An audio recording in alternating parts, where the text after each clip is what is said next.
From Wish TV and the All Indiana Podcast Network, this is the Business, Equity, and Opportunities Podcast with Scott Sander.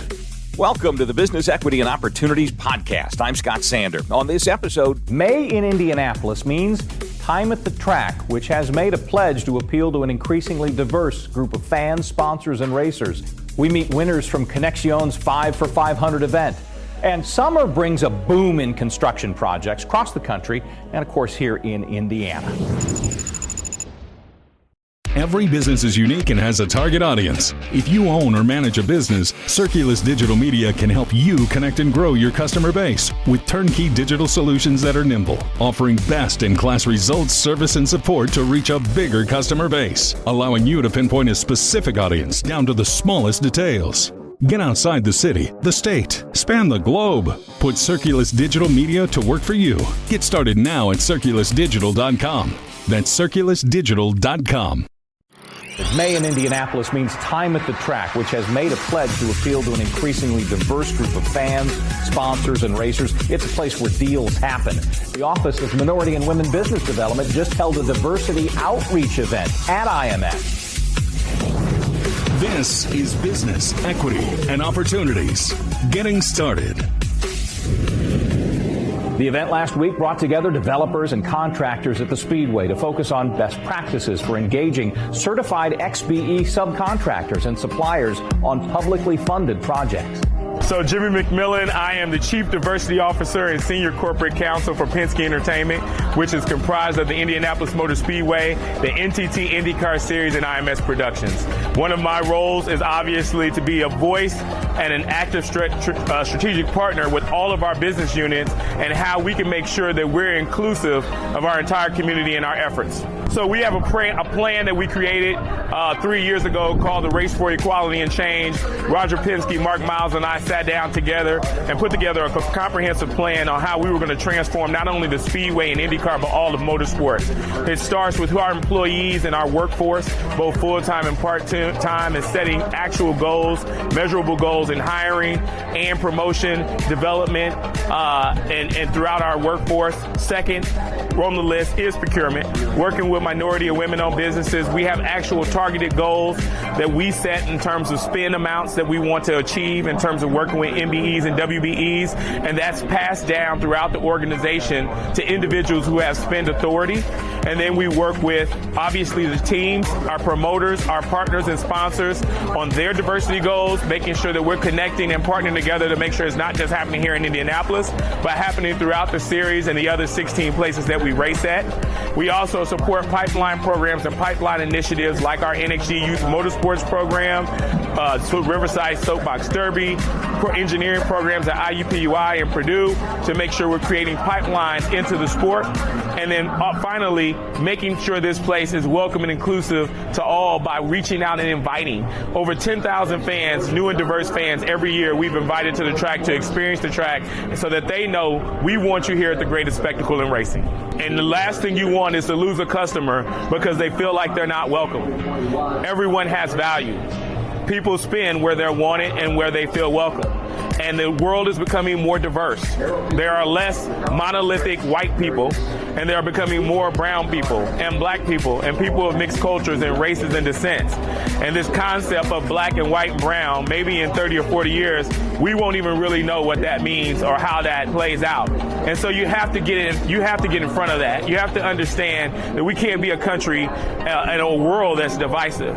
Every opportunity we have to have outreach and to connect and to sell our products and services to others, we should take advantage of that and do that so that this sport that we love and these products that we love grow and develop and have larger value to larger outreach. You know, we knew it would be a great partnership with IMS. We've done different events out here before, and so the month of May I thought would be great. We could use it as a carrot to get folks to come out, spend some time learning about doing business with diverse businesses in the city, but then afterwards they get an opportunity to connect and do some networking, get to watch a couple of the cars go around a little bit. So it's just a great opportunity and a great partnership for the city. We create some relationships. That's really the end-all goal for today, is for our developers and general contractors to meet and get connected to some of our diverse construction-related vendors that they didn't know before, and that hopefully turns into a long-term partnership where not only do they bring some of them on some of their projects, but they maybe help them grow, maybe create some mentor-protege relationships, and then 2 to 3 years down the road, we see some of those XBEs move into the position of being a prime contractor and everything else, and they bring that next generation of XBE businesses behind them. I think being out here at the Speedway is so important. For one, it's the month of May, right? That's what Indianapolis is known for. And the fact that the Office of Minority and Women Business Development realizes we need to be where the folks are, where the people are doing business, conducting business, networking with people. And so when it comes to our minority businesses and women businesses, we've got to be able to get them in the mix with everyone, right? It's all about growing Indianapolis for everyone, for all residents, and providing those resources and connections to help people get to the next level with their businesses. There is a lot going on in Indianapolis. So to give you a perfect example, with the Office of Minority and Women Business Development, a couple months ago, they held an actual meeting at Riverside Park inviting all minority businesses, XBE businesses, to discuss the capital improvements that will be going on in the parks. As you may recall, we've had major investments thanks to Lilly Endowment and also some of the city's investments for the American Rescue Plan, with a lot of projects are going to happen. So bringing everyone together to be able to say, this is what's going to happen, this is what we need to do. If you're not certified, get certified. We will help you get certified, get you in the system so that when we are starting to build, you are a part of that. You can be a part of the possibility of what the next steps are when it comes to construction projects and really other events and projects that are going on in the city. They need to call the Office of Minority Women Business Development. Let them know what kind of business they have. I mean, we need everything from retail to construction and everything in between. I mean, there are a lot of things going on in this city, and we're all about making sure our residents are getting the most out of what they are trying to do from a business perspective. So we are here to be a resource, period. When people leave what we're doing here today and connecting people, I want them to continue those relationships, build on those relationships, have conversations so that when new projects are coming, those XBE businesses, those new businesses know and are aware of what is coming up and how they can be a part of it and what they need to do to get prepared for that. And again, connecting with the office to make sure that they have the tools that they need. It is time for This Week in Business on Business Equity and Opportunities. Tuesday, the Indy Chamber Hispanic Business Council gathered corporate and civic leaders from across the city to recognize 5 people paving the way for Hispanic progress. We caught up with some of them at IMS for Conexion's 5 for 500. This is Business, Equity, and Opportunities. This Week in Business. Marcela Montero is director of the Hispanic Business Council at Indy Chamber and took time out to introduce us to some of the honorees. We're here to celebrate 5 Hispanic leaders who are making an impact in our community. The event is called Conexion 5 for 500. We are bringing the stage for them to connect with each other. We're highlighting their accomplishment and the impact they are making in the whole business ecosystem. The Hispanic Business Council is set up to support the growing business community in central Indiana. All kinds of businesses, every industry, with the goal of connect them with mainstream America so they can do procurement together and grow business community. So the beautiful thing about the Hispanic Business Council is that because it's a member or a part of the Indy Chamber, we get access to all the programs the Indy Chamber offers. Education, training, access to loans, grants, you name it. So again, every business that is a member of the Hispanic Business Council can access all the resources of the Indy Chamber, networking opportunities like today. So we're so excited to be part of it. Conexion is our event series. We have 4 events a year. This is our main event of the year, and it's huge. We have over 300 attendees. We are connecting our community with what is Indy about. The Indianapolis Motor Speedway is a staple of Indianapolis, and it's great to bring our community to this location. I am Michelle Cox. I am the CEO. I employ lots of people, Latino community. And I'm involved in small charities and different groups and things that have to do with the Hispanic population. It means that we are probably changing the way that the Hispanic community is being looked at when it comes to business. We are changing the way that we are doing things, and I feel like I'm trying to set an example for other Hispanic people to follow. My business, we do roofing, siding, gutters, and all exteriors. We also do storm repairs. We do residential and commercial. It is amazing because it means that if I can do it, a lot of people can do it. Other women can do it, not just men in the Hispanic community, but also women, which is very, very important to me, that other women feel capable and they feel like step by step they can achieve their goals and their dreams. Summer brings a boom in construction projects across the country and, of course, here in Indiana. This is Business, Equity, and Opportunities. Industry Focus. When the Office of Minority and Women Business Development gathered at IMS last week, much of the talk was about the best ways to involve minority, women, veteran, and disabled-owned businesses in public-private partnerships. One of the biggest opportunities lies in the construction sector. One is the month of May. People are enthusiastic, and when they're enthusiastic, they're going to do something about it. So why not bring them to the track and talk all things being intentional about equitable opportunities for diverse vendors. With the excitement, we have developers and contractors who control the contracts. Let's bring them here. Let's talk strategies, how to do that. And then the afternoon session, we're having diverse contractors come in and meet them. So it's not just about a list. Let's personalize the list, get people in person to meet, formulate a relationship, and then magic happens after that. Think beyond the 16 scopes of work within construction. What can the subcontractors do for you? Second is learn their capacity and build a team around them. It's not just the big scopes of work, but what does it take to get the work done? And lastly, think of diversity when you do purchase orders. The subcontracts are written, you need to buy product. Let's get more diverse suppliers in. Let's be intentional and equitable with opportunities.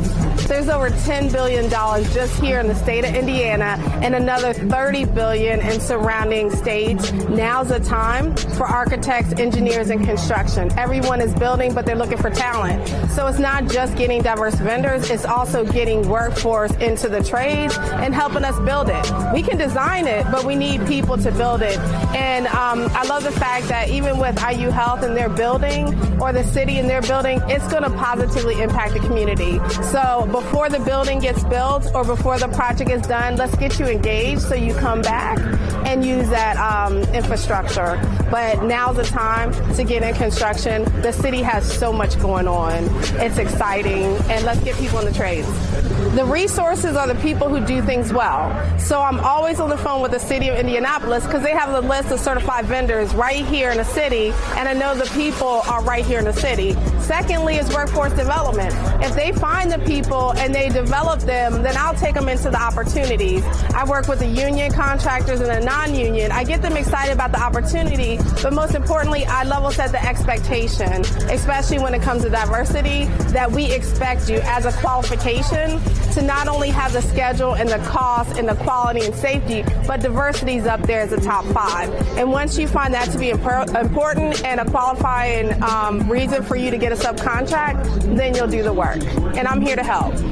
Our future is bright. We just need to get our talent to stay in the state of Indiana and get them those equitable opportunities to change their socioeconomics so they don't even have to look in any other states. So right now, it's just being the most attractive employer, get the opportunities, train the people, and make sure that they stay here in the state of Indiana. Well, my company, Nubian Construction Group, we're outreach consultants on several projects with the city of Indianapolis. And what makes it the importance is it is small businesses, especially in the area of construction and professional services, those kinds of businesses and other businesses related to supply and building projects. It's not just about building the building, but it's about building people's lives. And what better way can you build people's lives than have an opportunity for them to get engaged on projects, and therefore they can build their capacity and grow their companies. Well, I would first start, you already talked about a plan, having a strategy in place. And it's important. We're at the 500 track today. It makes it exciting. Getting in the race, we know there's a lot of competition around this area. However, there's enough for everyone to get engaged. Developers and contractors working with minority and small women businesses. We call them XBEs and VBEs.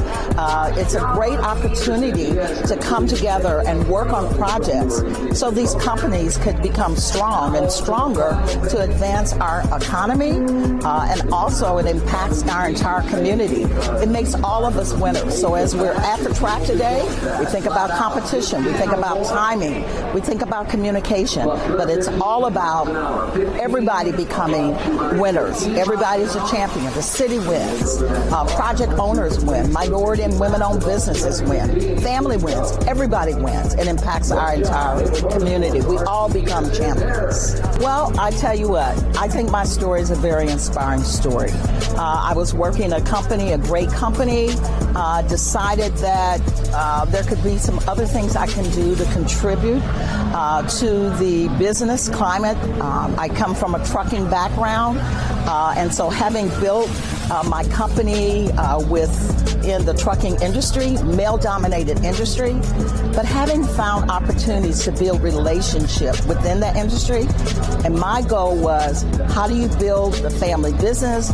But not only that, but how do you build other businesses to get in the pipeline, but in particular women. So I have seen huge strides, huge opportunities for women-owned businesses to have an opportunity to grow their businesses. And so that's very exciting to me, because that's a passion. Seeing women reach their fullest potential, but also seeing businesses reach their fullest potential as well. Our thanks again to all the contributors who joined us for this episode of the Business Equity and Opportunities podcast. We hope you found it enlightening, useful, and inspiring. You'll find more information about the show on our website, BEOshow.com. You can watch Business Equity and Opportunities Sunday mornings at 10 on Wish TV, or live stream it through wishtv.com. Each week we provide 7 full segments with topics ranging from how to get started and how to access capital to the day-to-day running of your business and questions about accounting and bookkeeping. We feature business news and trends and always share a success story from one of our contributors. Join us next time for more insights into the world of small business. Be sure to sign up for our Business Equity and Opportunities newsletter to get even more valuable, up-to-date information. And if you have any questions or you'd like to be part of our show, please email us. The address is beo@wishtv.com. We'd love to hear from you. I'm Scott Sander. Thanks for listening.